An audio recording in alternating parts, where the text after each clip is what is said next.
Hi everyone! Hi! Oh, that was just one of us today.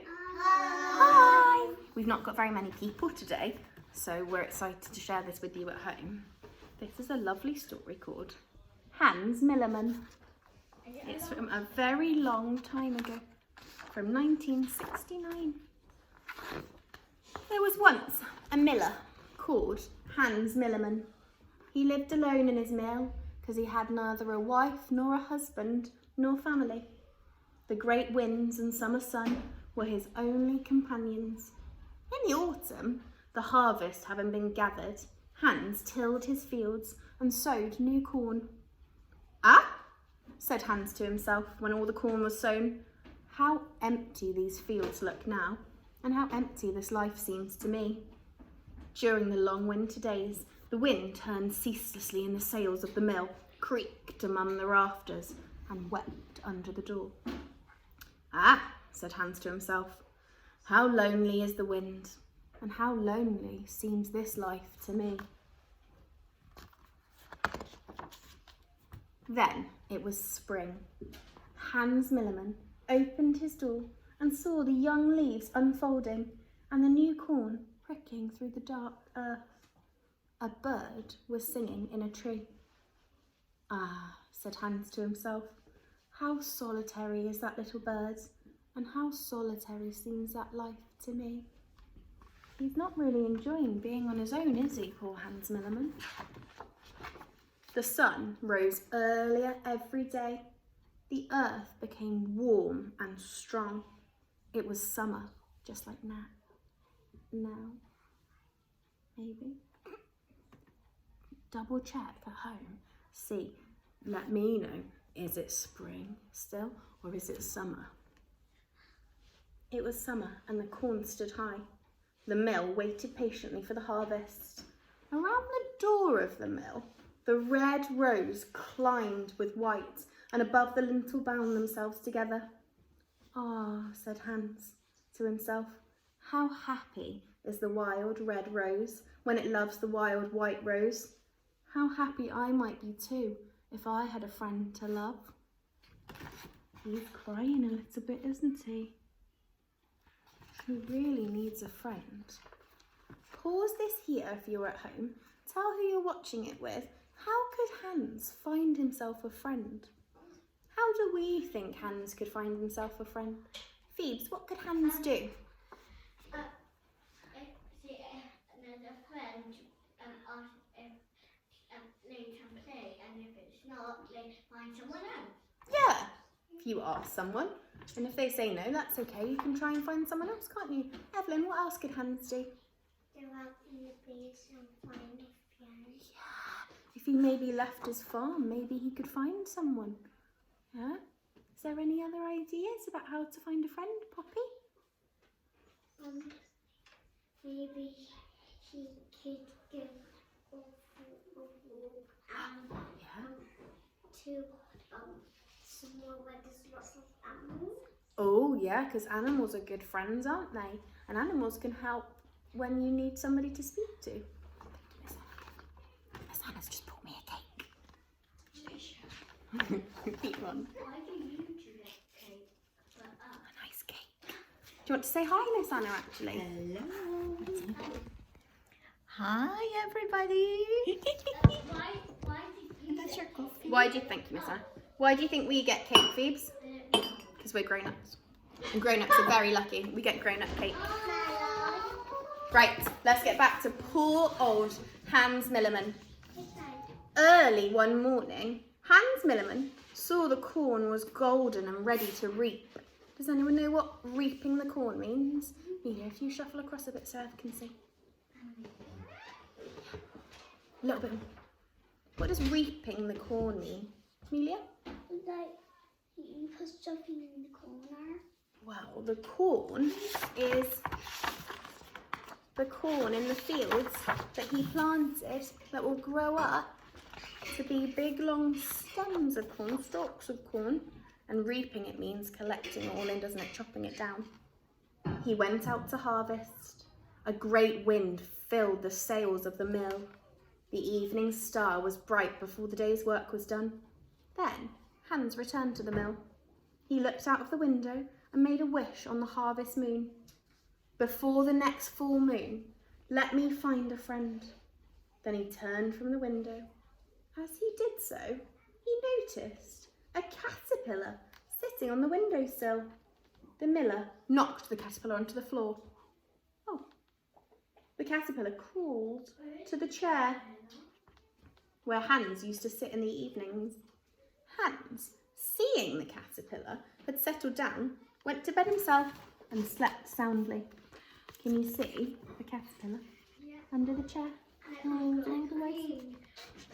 Let me sit down and scream. In the morning, Hans dressed himself and saw that the caterpillar was sitting on his hat, just over the left eye. I'll hold it up. Can you see? Well, I suppose you may sit there, as you may as well sit there as anywhere, said Hans to the caterpillar. At least you will be out of mischief. And he put on his hat, went out to the fields to work, and the caterpillar sat on the brim of the hat all day until evening. And so it was the same every day. But Hans took no notice of the caterpillar at all. He neither talked to it by day, nor offered it warmth by the night. Why do you think this little caterpillar's come along now, at this time? What do you think, Phoebes? Summer. Summer, yeah. What do you think it might be doing, staying with Hans all the time, Amelia? Because he's alone. He's alone, and do you think the caterpillar's come to see if the caterpillar can keep him company and be his friend? I think we might find that out. Grace, what do you think? Maybe the caterpillar came because Hans made a wish to have Oh, I can't hear you, Grace. You have to turn her face this way. maybe he came because Hans made a wish to have a friend. Oh, I think you might be right, because just after Hans made the wish, he spotted the caterpillar, didn't he? The day came when all the crop was gathered and milled. Hans worked hard tying up the bags of flour, because once you grow the corn, chop the corn, and then mill it, so put it in a wheel that goes round and round and round, crushes it really, really small, and it makes flour. What do we use flour for? Tell the person at home, what do we use flour for? Amelia, what do we use flour for? To make coffee and make donuts. Yeah, to make cakes and donuts and bread. Phoebe? And ice creams. Not quite with flour. That might taste. Not Ice cream. Not ice cream. That's made of milk, isn't it? Unless it's vegan ice cream, and then it's not a different type of milk. And I can eat them, and me and Daddy. Good. Yum. Good. And while he was tying the bags of flour, the caterpillar fell off of his hat onto the dusty floor. The miller was angry because he was tired, and he spoke sharply to the caterpillar. "You really are a liability," he said. "Don't you think I have enough troubles without having to worry what you will do next? If you want to stay here, you should do your share of the work." Do you think it was the right thing to do for Hans to be cross-voiced with the caterpillar? What should have Hans done with a caterpillar if he wanted him to do some more work, Evelyn? Talk nicely to him, because do people want to listen if you speak crossly? Do people want to help you if you speak crossly? Does it help fix the problem if you're cross with them? No. What does help fix the problem, Phoebe? Don't talk angry and red for caterpillar. The caterpillar's dropped onto the floor, isn't he? Yeah. The caterpillar, of course, was much too small to help the miller with the work. It could neither sow nor reap. Neither could it help repair the mill during the long winter that was now approaching. So it just went on sitting on Hans's hat day and night, and it curled up on the windowsill or by the leg of Hans's chair. The miller became more and more angry with the caterpillar. "I wish you would leave me alone," he said. "There is so much to do in my mill, and you are always getting in the way. How I wish I had a good friend to help a little." caterpillar continued to sit on the miller's hat. It was the time of the full moon again. The miller felt more lonely than ever. He gazed out of his window and watched the moon rise amid all the stars. Well, moon, I asked you to grant me but a simple gift, and this you have not been able to do. Now I must try my luck for myself. So Hans Millerman packed a few things into a parcel, washed his face and hands, and put on his boots. He said to the caterpillar, "A man or a woman is lonely unless they have a friend to love. I must travel into the world to find a friend to love too. Now, get off my hat and onto the floor where you belong. I am leaving this creaky old mill, but you may as well stay if you wish." And so saying, the miller left. He locked the door of the mill and hung the key on a nail. The caterpillar sadly watched Hans Millerman stride off into the night. And then it began to feel sleepy. It felt more and more sleepy, more than ever before. And then the little caterpillar did fall asleep. But before it did so, it wove itself a little furry blanket and wrapped itself up warmly because it felt so tired it knew it would be asleep for a long, long time. What little furry blanket do you think the caterpillar is making for itself? What was that, Poppy? A cocoon. What's going to happen, Grace, after it goes into its cocoon or its chrysalis? It will turn into a butterfly. If it goes into a cocoon, if it goes into it will turn into a moth if it goes into a cocoon, and if it goes in a chrysalis, it will turn into a butterfly. You're right, well done. Meanwhile, Hans Millerman had travelled many miles into the world and dawn was breaking. It was midwinter. Snow fell peacefully and the whole world was white. One snowflake fell onto the miller's hand. "Oh, how pretty you are, little snowflake," said the miller. "I am a lonely man in this great strange world. Perhaps you could come along with me and be a friend to travel by my side." But the snowflake was so frail that before she could answer, she had melted quite away. Hans Millerman said to himself, "I must travel on further, and in a little while I will know I will meet a new friend, a real friend." So he travelled on until it was spring. Then, one night, he went to lay down under a hedge. When the sun rose the next morning, he saw close by a little wild pansy, my favourite flower, pansies, sometimes called the heart's ease. "How lovely and fresh you are, little flower," said the miller. "I am indeed a lonely traveller in this wide world. Perhaps you could come along with me and be my friend to travel by my side." But before the little flower could speak, the heat of the sun wilted her, and it was not long before she was quite dead. Hans Millerman felt the ache of loneliness on his heart even more when the little flower was gone. But he said to himself, "I must travel on further, and in a little while, perhaps I will meet a real friend." So he travelled on until spring turned into summer. The days were very hot, and one evening the miller lay himself down by a cool stream to rest. The evening star rose as the sun set. The moon came out and the night sky was littered with thousands of stars. "Ah, little stars," said the miller, "how many friends you have up there. And here I am with not even one." Just then, a fox came by to drink at the cool stream. "How gentle you look, little fox," said the miller. "I am indeed a lonely man who can travel no further through this wide world, but perhaps you could sit here, a friend by my side." But before Hans had finished, the fox had turned tail and had disappeared into the field of high-grown corn. By the light of the moon, Hans Millerman could see that the field of corn would soon be ready for reaping. And in his mind's eye, he saw his own fields of corn, high and golden, waiting to be cut. But he said to himself, "Somehow I must travel on further, and even though I am so weary, and maybe someday I will meet a real friend." Hans travelled slowly now, and the summer turned into autumn. One night he lay down to rest on the edge of a vast plain covered with wheat as far as the eye could see. Just then a great wind came across the plain, and the wheat bowed before it in waves. "How strong and great you are, wind," said the miller. "I am a lonely man, and I feel I have reached the end of the world. Perhaps there is no one here except you and me. Perhaps we could travel together, a friend at one another's side." The wind sighed.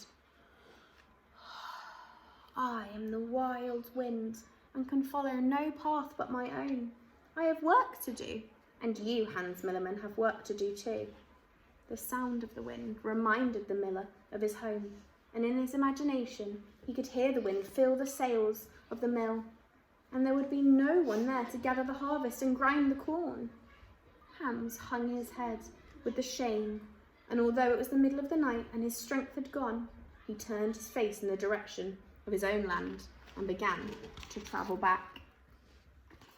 He's travelled such a long way to find a friend, hasn't he? He travelled without rest until he reached his own fields. Dawn was breaking. The sun came up and the wind ran down the hillside and filled the sails of the mill with a great sound. Hans Millerman suddenly felt the ache lift from his heart, and he wondered if the little green caterpillar would be sitting on the windowsill when he entered the mill, and whether it would sit on the brim of his hat as it did last year whilst he gathered in the harvest. And at night, would it fall asleep by the leg of his chair? He took the key from the nail and unlocked the door, but the caterpillar was not there, nor was it sitting in his chair. What do you think's going to happen next, Phoebe? The caterpillar turned over a butterfly. Do you think? Or moth. Or a moth if it was in a cocoon, or a butterfly if it was in a chrysalis. How do you think Hans is going to feel when he discovers the moth or the butterfly? Happy. Why is he going to feel happy, Pops? Because He'll finally have a friend. Can you see? Then the heart of the miller was indeed heavy. The caterpillar was a poor sort of friend, he said, but it was better than no one. Hans Millerman sighed, and as he did so, he looked around at the familiar walls and objects he had not seen for a whole year. He looked out at the golden corn warm beneath the midday sun. He looked up at the huge beams above his head, and he saw up there in the shadows a bright butterfly. It was a very lovely butterfly, the most lovely butterfly that Hans had ever seen. He did not want to frighten it away, so he stood quite still. Then the little butterfly fluttered down into the room. It came right over to the miller and settled on the brim of his hat, just above the left eye. "Ah, little butterfly," said the miller, his heart full of happiness. "I have travelled right round the world in search of a friend to love. Had I but known that you were here, I would have returned sooner." But there was only a caterpillar, and he too is gone now. Has the caterpillar gone? No. Well, he turned into a butterfly. He doesn't know. The butterfly spoke in a small voice. "The caterpillar came to be a friend to travel by your side. But the caterpillar was small and weak, and now the caterpillar has gone away and can never return." "Never again will I drive away the offer of friendship, not even from a caterpillar," Hans Millerman promised. "I too am still small and weak," said the butterfly, "but I am here to travel with you and be a friend by your side." So Hans Millerman went out to reap the corn that stood high and golden as far as the eye could see, and all the time that he worked, the little butterfly sat on the brim of his hat just above the left eye, and at nightfall, when the miller was tired, he went to bed. Butterfly folded its wings and slept by the leg of the miller's old chair.